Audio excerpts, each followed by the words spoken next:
How sharp should a pocket knife be? That's a great question, and there really is no perfect answer to it, because it's a matter of opinion.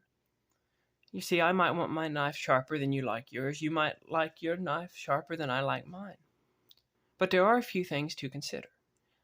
So I'm going to talk in this video about how sharp I personally like my pocket knives. You can comment below how you feel about yours. How sharp do you like your pocket knife? But it is a matter of opinion. It's a matter of preference. But these are some things that I look for when I'm sharpening my knife. There's a few things we must consider.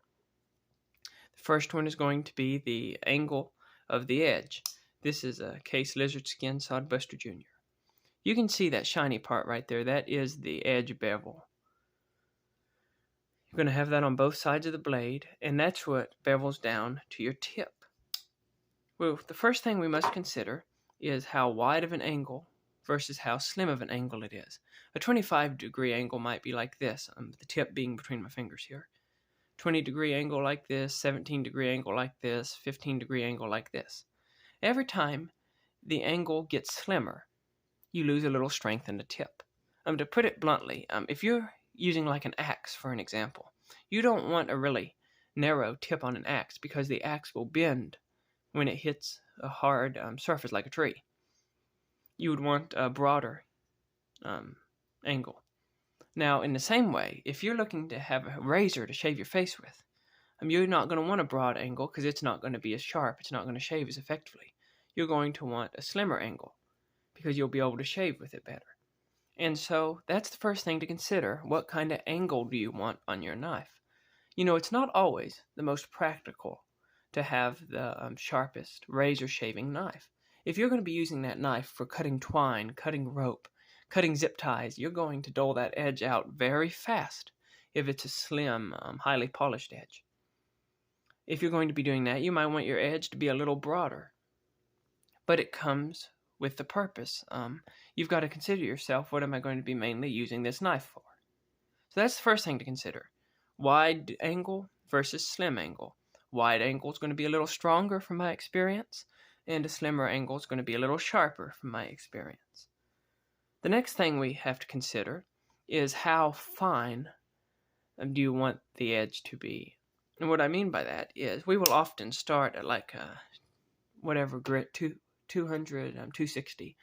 And some people will go through the stones all the way up to 2,000 to 8,000 grit. I've got a stone that's 8,000 grit.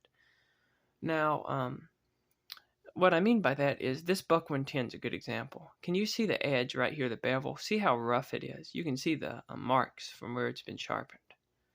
If somebody was to go all the way up to an 8,000 grit, you wouldn't be able to really see those sanding marks with the natural eye. But that is something to keep in mind. And you see, I've noticed that a lot of these stainless knives, they will have a rougher grind on them, whether it's a buck, whether it's a case. And it seems to me like a rougher grind like that, again, it won't be as smooth and razor sharp, but it will hold its edge longer. And the stainless steel seems to like a rougher edge from my experience. This buck, people don't buy this buck to shave with in the morning. Buck's assuming that people are going to actually use this knife, pretty hard tasks. So they put a good sharp edge on it. Nevertheless, it is a razor edge that they're putting on this knife. And so that is something to keep in mind, how fine you want your grit to go. My grandpa, for instance, he uses his knife for everything. He's got a 032 pattern, just like this one here. And he uses it to cut insulation, and he does everything with it. Most of the things he does with it you shouldn't really do with a knife. But because of that, if I was to put a razor edge on it, he would have it dull within the first few days. So when I sharpen his knife for him, I purposefully leave the bevel a little broader to give it a little more strength. And I also leave it a little coarser. I leave the edge a little rougher because it gives it gives it more strength again. He's don't need his knife razor sharp. He'd be cutting himself. He'd be having accidents. So he needs a blade that's a little stiffer, a little tougher for harder tasks. But you see, it's customized for the person, and that's why this is a subjective question. I know some people I sharpen their knives for that I don't get them completely sharp because I know that they would just cut themselves over and over. I've done it before, and they just cut themselves over and over and over. But those of us who are knife guys who take care and know how to handle a knife, we can go anywhere from having our knives as sharp as a shaving razor all the way to having our knives like an axe blade, for a harder task. The question is, what is the good blend for you? Now, I'll tell you what I generally go for. In my opinion, when I've got a knife, when I'm sharpening a blade, there are two things that I normally look for in a slip joint pocket knife. In a slip joint like this case sodbuster, there's two ways I test for sharpness, and when I get it to that degree, I think it is plenty sharp enough for me. The first one is, how easily is it going to slice through paper, like this thin paper here. You can see that slices through without any trouble at all. Nice and smooth. If it will slice through paper like that, the next thing I do is I check to see if it will shave. And you can see there that this knife has no trouble at all shaving. And if it will slice paper like that, and it will shave my arm like that, that knife, in my opinion, is sharp enough. I don't need it any sharper than that. I could get it sharper than that probably, but I don't need to. If I did, I'd be concerned about losing some of the strength in the blade on the tip. I'd be scared it would start rolling over. See, if your tip is real pointy, and what I mean by that is you've got a real lean angle, and you also have a really fine grit. If you try to do something really hard with it and cut something really hard, that tip can move, and I've seen it happen before.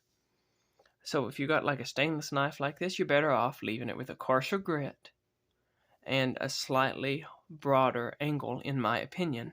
That's what works good for me. And this Kershaw Blur right here, it's a good knife. It's got better steel in it. I believe it's 154 cm, if I'm remembering that right. Nevertheless, you can see that they polished the blade up more than the Buck did with its 420 HC. But at the same time, in real life, you can still see the scratch marks from sharpening. You can't really on camera, but you'll just have to take my word for it. It does still have some scratch marks. Now this CRKT Squid, this one doesn't have the greatest steel in the world. I believe it's 8CR13. But nevertheless, you can see they've really polished that edge up. And so this knife does not hold an edge very well. And so that's one good thing about traditional pocket knives. When I consider what am I going to use this knife for, how sharp do I need this knife? Well, if I've got a 2 or 3 bladed knife, I can do every option. On this folding hunter, the 65 pattern, this main clip blade is a saber ground blade, so it's going to be a tough, strong blade. I put a coarser edge on this one.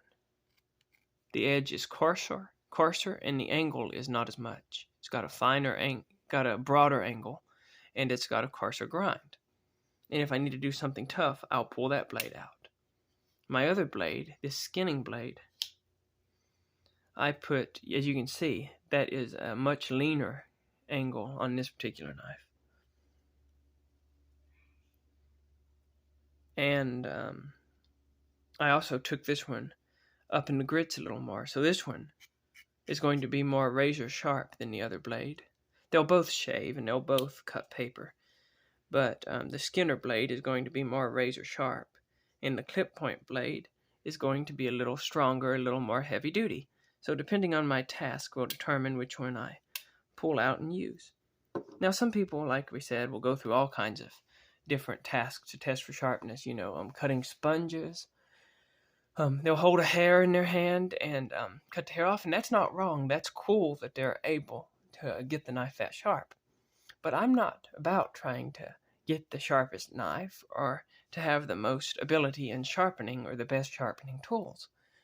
I want a good knife that can go in my pocket, that I can carry with me, and it'll cut what I need it to cut. And if people are impressed with the sharpness, that's kind of cool, but that's not the point. The point is to have a good point and to cut what you needed to cut. And that's how I feel about the matter. Again, on my knives, if it's a traditional slip joint pocket knife, if it will slice through paper with ease, and it will shave the hair off my arm and pop it right off there, that knife, in my opinion, is plenty sharp enough. I don't need it any sharper. It'll do what I need it to.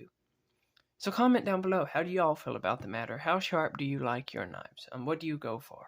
Do you like a coarser edge that's going to last longer but not be quite as sharp? Or do you like a sharper edge that you'll have to maintain more often, but will literally pop the hairs off your arm? This is a subjective matter, and it's a matter of opinion. But comment down below how you feel about the matter. What is your preference for sharpness on a knife?